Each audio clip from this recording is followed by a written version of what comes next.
unboxing of the UK edition of the Kre-o Star Trek Enterprise.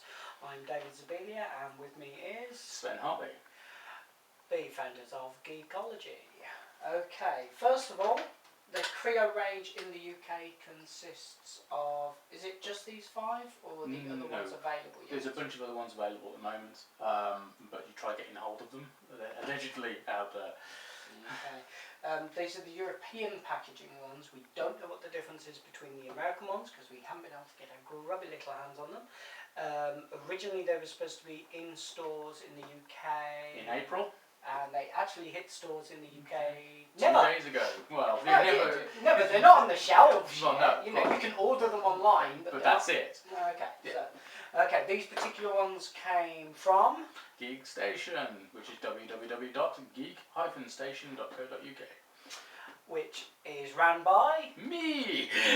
There you go. You can also find the information for that on Twitter and on Facebook and all those other groovy internety type things, and I'm guessing YouTube with the video. With this.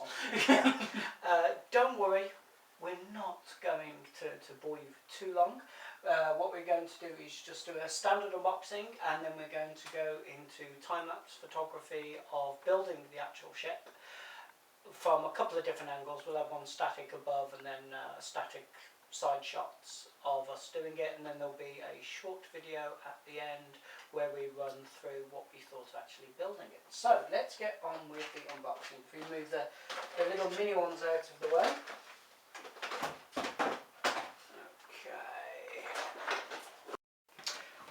Okay, so Kre-o Star Trek Enterprise. This is probably a CG version. I would imagine. Well, it's certainly been messed with. CG versions of the main characters and the 2 specialists that come inside, as well as the standard artwork that'll be used pretty much across all the Kre-o Star Trek range. Do you think it's interesting, considering UK packaging law, they state that it comes with 3 batteries? Well, they state it doesn't come with 3 batteries. Does it? Yeah, not included. Yes, not included. See, there you go. I should read the packaging first. Okay, and here we have the back of the box. Okay. Particularly interesting. You can see various languages. The probable differences between the American and British one is the fact that we've got things like Greek on here, along with the CE mark and the British Lion mark to prove it's actually safe for kids. What do you think the Americans have? Mexico? Hey, yeah, they'd probably have Spanish and French on there for the Canadian market. Actually, wouldn't the Canadians have their own packaging like they did with Not their these days. toys? Save money. Okay, side view and bottom view. Bottom view is interesting. Of this ridiculously ugly trying to be a bird of prey. Pretty much, yeah. Although the shuttle looks nice. Quite cool. Yeah. So. Okay then, so let's get to the unboxing part of the unboxing. So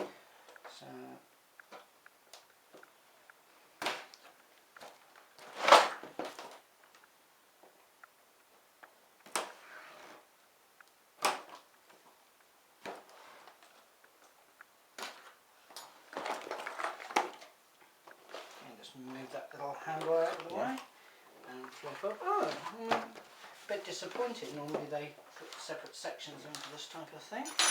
Right, so we've got a bag of bits that I assume are the main source of dish. The edging so those part. are very large pieces. If you look at them, look at that. That is cool.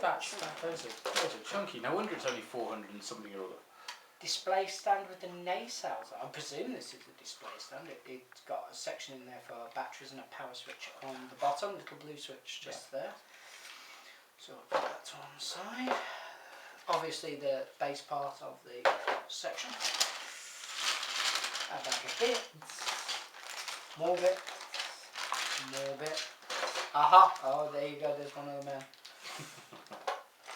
That one is specialist. No, it's Spock. More bits. Yeah, that's definitely a bowl haircut and a pair of ears. Lots of see, angry looking Lego man. No, not Lego. Kre-o. Kre-o, yes, Kre-o. No, we'll get in trouble for using the L word. Definitely not the L word. Hello. Because that was a Showtime show and cancelled a long time ago. Those look awfully not JJ Trek. Are they not JJ? They don't look very JJ Trek to me. Woohoo! Not JJ Trek. Not that we've got anything against the Star Wars loving yum yum yum. Yum yum yum yum Yum yum yum yum yum. Yeah, I think that's going to have to be the official language. Really. Yum yum yum. Okay, then the bloody hell. The all important instruction manual. Oh look, it's bits of brewery. Which again, list bits of brewery. Oh, we're doing the inside. You can navigate an engineering section, don't you know? Okay, and Nick a brewery. Quite a heavy manual. Oh look, it even tells you how to remove it from the box. Surely they should put that on the outside. Actually, no, that's the ship. That's not a display stand. That's the ship. That's you the actual actually base of the turn ship. it. Oh, okay. So you build on the base of the ship. Alright. Okay. Oh, okay. Fine. That's actually the entire navigation section. Damn. So Can we just repack this so that I don't sound like a Twitter on this one?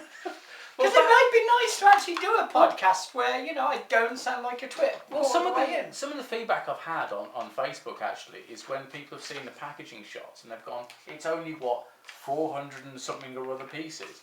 And it's like, and I was going, I don't know how big any of the pieces are. I was like, well, there's your answer. They're huge. Well, no, in all fairness, the rest. Oh, okay, yeah. If this was a Lego set, Yeah. that would be like what? That would be like 10 bits for each 10 of these. bits. Yeah. Oh, no wonder. Although, to be fair, they did introduce new sizes for pieces when they introduced the Harry Potter range. Yeah, the bus, the night bus had. Yeah. So not that we're talking about that franchise today. But all about the Trek. This is one of the things you also notice about Kre-o is that you can tell if it's a Kre-o block or not because one of the pegs has always got the hollow piece in it. Which, again, is just one of those things that you can distinguish the trademarks, because let's face it, from varying countries there are lots of... see, I was going to say rip-off, but it's not actually true. Let's do the whole AJ thing. Reimagining of the things. Okay, so not the most thrilling of unboxing parts, but, you know, what do you expect when you show bags of plastic? So what we'll do now is we will switch over to the not a photos. bird of prey. That is No, not a bird of prey. Not a bird. It's a little fighter craft. That's not a bird of prey. I like that this one has a fire. I mean, yeah. Okay, so we'll switch over to the time-lapse photos, and we will continue chatting about it at the end of building it. The time is now 7:20. Be interesting to see how long this takes.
Okay, that's actually a lie. The time is 9:15. because my partner needed a toilet break, we both wanted a coffee, and this bit being vitally important, we have a little box of spares.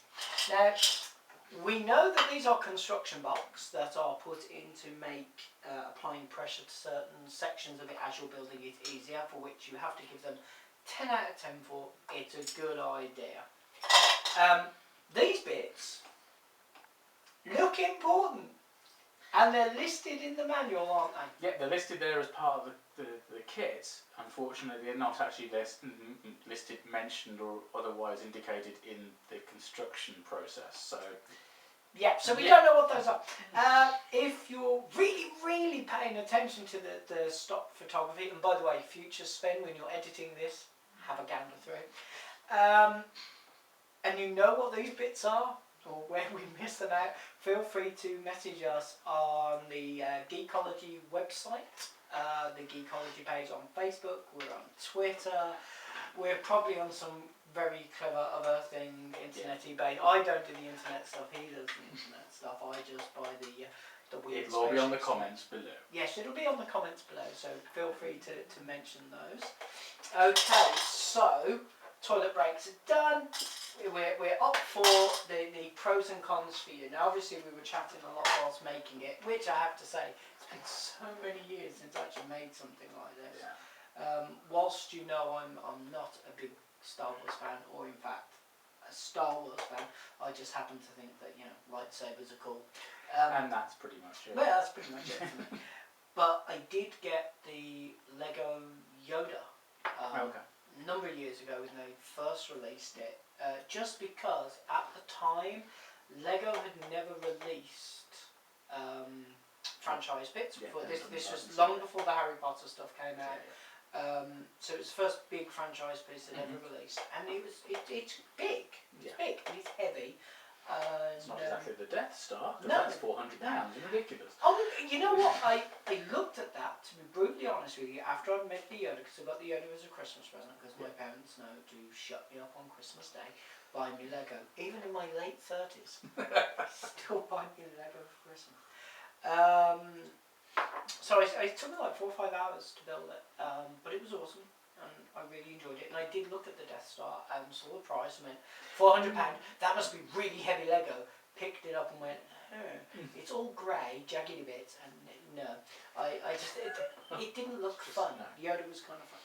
So, yeah, it's been years since I built one. I think we did it in an okay time. I have to give them the due. The instruction book is good. Yep. Really easy to follow. I like the fact that they included these, though I don't Just know. breaking bits of plastic for a start. It did. Although it has to be said, Mega Bloks in their Halo range Similar thing. also do that, because the Warthogs have those. See, actually, it can't have been that long, because I built Warthogs when they were first out. I haven't built any of the big sets, but I did build a little set. So right, gripe time. What do you not like about that? You can't gripe about the ship, just this version of the ship. What did you not like? To be fair, considering it's a construction brick rendition, and it's for kids. Let's be brutally honest. It's for kids. It's not for us, really. I disagree with their marketing. I think their marketing department would definitely go. Sorry, what is the recommended retail price on this? For the UK, it's £69.99. So 70 quid. 70 quid. I'm pretty sure that's a lot of kids' pocket monies. I do think that, you know, it's probably aimed at the. This is a Christmas present. Yeah. This is a Christmas present aimed thing. It's like for instance, that ridiculous Devastator Hasbro released for one Christmas to go with the Revenge of the Fallen Transformers film, which was just a horrible. That wasn't Devastator, but you know, it's like aiming at kind of the whole idea that kids get £100 Christmas presents these days, which is insane. But you know, whatever. I mean, it's like my boys like Lego Lord of the Rings specifically, and they quite happily save it for the 70-80 quid sets themselves, or use birthday money or whatever. So that makes sense. But yeah, it's So you're still gonna, you're honestly using the argument, bearing in mind you've just sold me one of these, that it's aimed for children. Yeah, Thanks, I mean, but that's fine. that makes, you know, being a But that's- Trekkie in his 30s just so much more. But that's how they can get away with the slightly deformed look to it. Well, and the I whole- mean, in all fairness, it's chibi Trek. in all fairness, the Meccano kit one. Yeah. Oh, actually, that wasn't real Meccano, was it? It was another company. But it doesn't really matter. The Metal Tech version they did was exactly the same. You know it's not going to be. It's never going to be a photorealistic, version of the ship. Hey, even the model kits aren't photorealistic versions of the ship. They tend to be better. See, but that is one of the problems with today's special effects. They've gone away from building good models to using CGI, and then the CGI people are handing those to model people, going, there you go, merchandise this. But that's an argument for another day. Get back to the topic, which was the actual toy. Now the thing is I've got 3 boys. One's too old and not interested in Trek at all. My youngest is Jim, who seriously, don't call Child Protective Services. I know you're tempted, but don't. But the moment, this is the thing, is whenever an Enterprise turns up in our lounge, Jim is at it like there's no tomorrow, and he wants one. So apparently I got his name right. Daniel, who's my next youngest, he's very much into Trek, very much into Lego rather, but not so much into Trek. But to be honest with Jim, it's just the starships. He's not really interested in anything else but the ships. But from play value, from what they would look at it from, you've got the 5 figures in there, which are Kirk, Spock, McCoy, and 2 specialists. Quite how they come in this kit, I'm not quite sure, because they look like the guys who are on the bad guy ship, which I won't mention the name of.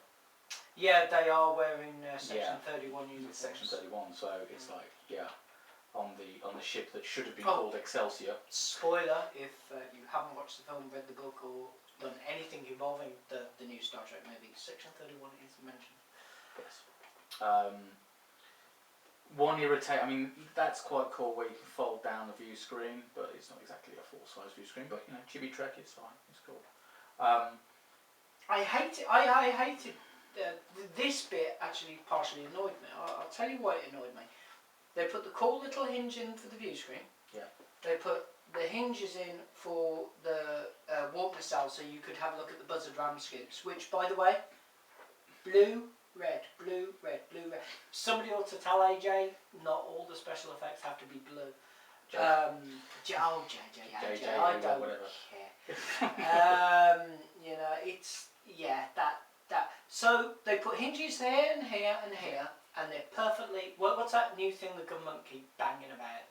Fit for the purpose. They're fit for the purpose. So where's the hinge piece for that?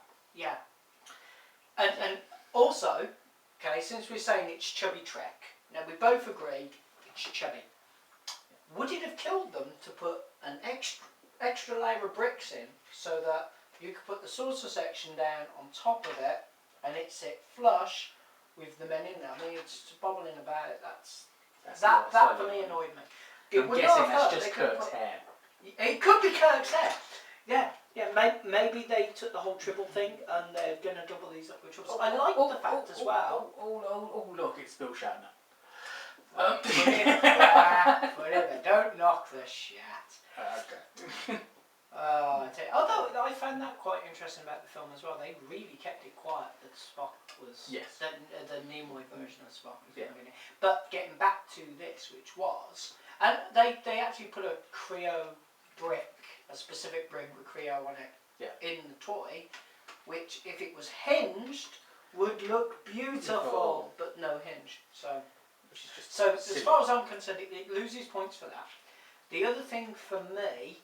I like that, and I love that they put the detailing in. Yeah. Okay, let's take the men out so you can tip it for the camera. They'll probably notice it in the snapshots as well, but tip it. There we go. Okay. Now, they built this specialist piece with the LEDs. Push the button for the LEDs. So it lit up.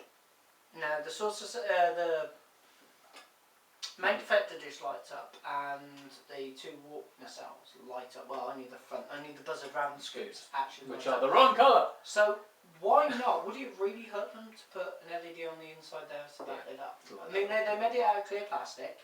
They went to all the time and trouble of doing it because, you know, somebody somewhere had to figure out that those needed to be in there. So that doesn't light up. And also, sounds. It has 3 different distinctive light settings. So the first light setting is this one. We might as well talk for a second because that's going to... Yeah. I didn't bother timing it. I should probably know how long that lights up for. Yeah. Okay, so that's the first setting. Now if you push the button twice, you get a different one. Which is essentially what you saw at the beginning Well, of the first yes, film. essentially. And we'll just wait for that to die down. I think it's quite nice if it dims. And then there's the 3 button setting, which is, it's obviously in distress as it's queering around after being battered, which is a nice touch. But they bothered to put that in, but didn't put sound. Why didn't they put sound? Yeah, it couldn't cost them that much more to put sound into it. Yep. The soundboards these days are dirt cheap. They've already put a battery compartment in there for the LEDs. This, whilst nicely designed, is more than big enough. Yeah. That they could have put a small chip, small speaker, and that's it. One of my other criticisms, since we're going on about the Chunky Trek, is I'm going to fire this at you. He's wearing glasses. His eyes are protected. Why? Yeah. I mean, it's the torpedo launcher actually sticks out by about half an inch. Why have that out? If they want to put that in there, that's fine. I personally wouldn't have bothered putting a launchy especially with element into it. the buttons. Yeah, sticking the button out. sticks out. It means it's quite nice how they did that, and I like the fact that the weight's there. But putting the button in to fire it, it sticks out from the ship. Although they did colour it blue so it looks like a window. But the actual launching mechanism sticks out a good half inch. So, It's just ridiculous. Although, the navigation deflection. you know what? I figured out what the missing little blue light. I bet you even when it goes under there. Yes. I'm not sure because I don't remember seeing it in the instructions. Oh, no, I only lost it. Have a look in the instructions. Let's have a look. I'm going to have to fire that torpedo again. At which point it's probably my bad. I think I made that piece.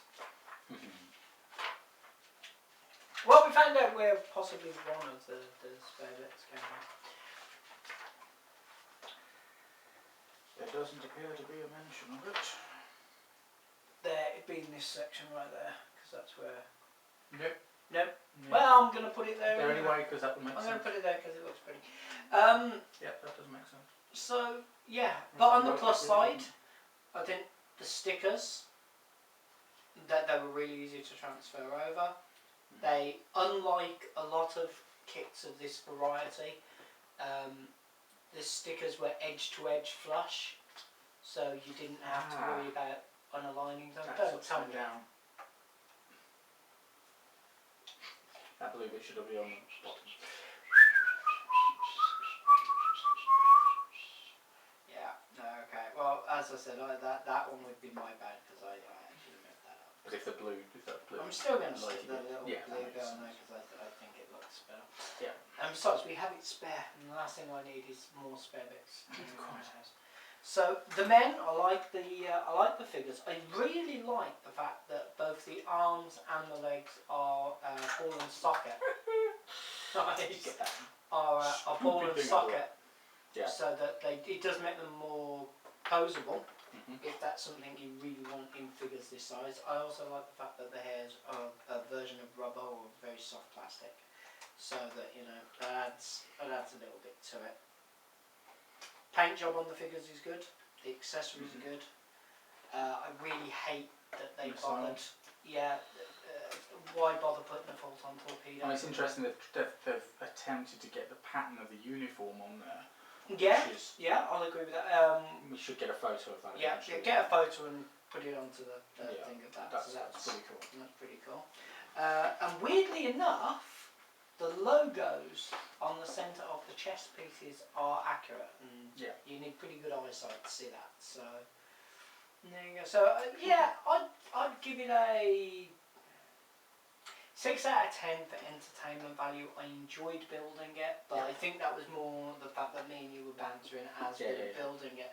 I think if I was, sat here on my own going, this is a Friday night, it probably, well, I don't know why I did that in a creepy voice, but I don't think I'd have bothered to have sat and actually built it, to be honest. It's one of those things. But it was good to build one again, and there's some bits in it I liked the attention to detail, especially on some of the moulding on the bricks. I thought it was quite good. But yeah, I mean, the one thing is that there was a lot of specialist parts there that you perhaps wouldn't get from Lego. Definitely. There are, again, you've got the situation where they said there's 450 odd pieces, whatever it was. But bearing in mind that that's one big piece there, one big piece there, another there, another there. If this was a Lego kit, that would be made up of about 10 probably. So it's some of the pieces are huge. As you saw at the beginning of the video, the secondary hull, the core of that is all one big piece going from here forward. So it's bearing that in mind. It's a little bit easier to construct than something would be that would be of a lot more pieces. But the trouble is as well, when you're talking something this size with more pieces, keeping the integrity of the toy as you're trying to build it becomes an issue. So pieces like the large curves, it makes sense. I mean, one question has to be is was it necessary to have that broken down into pieces? Really? Yeah, they could have really done that as one piece, or maybe two pieces if they. Because the thing is that one of the things you could do with this, if you were so inclined, would be to take that section off, so that you could have that on and just see the captain's chair. Now, I don't know how many of the people out there watching this would be aware of Franklin Mint, but Franklin Mint back in the day did a 25th anniversary version of the Enterprise, and just that one section lifted off the saucer section, so you could see. And so, like in this version of it, without that top piece on, you can quite happily have Kirk sat down there and a couple of the specialists, and see just a section. And if you do that, you get to see that it's the Kre-o version of the Enterprise. So, but again, they don't make that easy to come off this. And they don't mention that in the instruction manual. And that does remind me of the opening sequence for the cage. Oh God, the cage. Yeah. So you basically when you see the ship coming into shot for the first time ever in the cage, it actually pans up to the camera like that, so you can see through the top of the bridge. Glorious, magic of TV vision. Yeah, but I loved the cage. The cage was great, but I think it's a really interesting. Next gen. Yeah. I know I'm classic and you're next gen, but the thing that annoyed me between when No Man Was Gone Before in the Cage was you had a female first officer and you had the alien, and yet when they made the series, they went, whoa, you can have a female first officer or the alien. You can't have both. Yeah. Why? Why? Well, they wanted to get rid of Spock entirely because he looked like, as far as they were concerned, he looks like the devil. Idiots. Anyway, what I particularly enjoyed about that was the fact that they were going, don't have Spock, you can't have Spock, get rid of Spock. Then they start the show and everybody loves Spock and they go, we want more Spock. But that's a discussion for another day. Right. Thank you all for watching the video. We hope it was semi-entertaining. If not, hopefully it was short. You can follow us on Twitter, Facebook, obviously on YouTube, and we've got the websites as well. So come and find us. All the details are down below in the description. and podcasts will be starting at some point soon. Toys will also be reviewed there. Yeah. Thank you and goodbye. Bye.